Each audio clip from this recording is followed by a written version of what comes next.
So the Call of Duty World at War Map Pack 3, it's due out this August. It's going to be a lot like the previous map packs we released, so it's going to be 3 multiplayer maps and a new Nazi zombie level. With our multiplayer maps, the multiplayer DLC in Map Pack 3, we kind of took a real good listen to the community, and a lot of what the community was saying is they don't want so many long-range sniper fests, they don't want short-range SMG fests either, so they wanted bigger maps, medium to larger maps, infantry-based again, let's stick away from the vehicles this time. We wanted to really focus on that combat we knew how to do.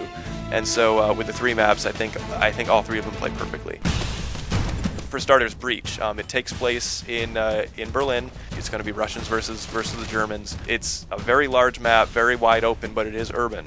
It is there in Berlin. There's a lot of little buildings you can go into, a lot of nooks and crannies and hallways you can get up onto. There's a great amount of verticality pretty much on either bases. You're always going to have some sort of a building structure or rooftop that you can get on top of and look over the enemy base. Battery takes place on a fortified island out off the coast of some unspecified international waters. It's not a boat, contrary to some popular belief. A lot of people look at it and they're like, are we on a big ship? No, it's actually an island. This level is larger than Subpens, but it is probably the smallest one in this map pack.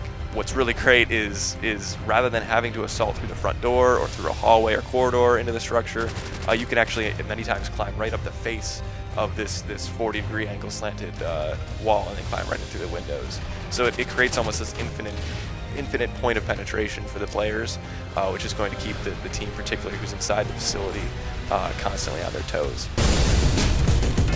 The final map is called Revolution. It takes place in this big industrial facility. It's actually a distillery, so you're going to have lots of canisters and boiler rooms and giant water towers, lots of pipes. What's great about Revolution is you're going to have excellent sniper positions. So one of the intersections in the map, you have two different roads that you can look down when you're going to be defending your flag. If you're going to be sniping down one road, this side of the street is going to be a flank point that's completely open, and you don't have line of sight to that. So while you have line of sight to one street, your line of sight's broken on the other. So either you, as the sniper, need to keep sort of going back and forth like a sentry and keeping an eye on both of them, or you have to have your teammate locking down the other street, or go and place your Bettys or your satchels just in case the enemy tries to flank you.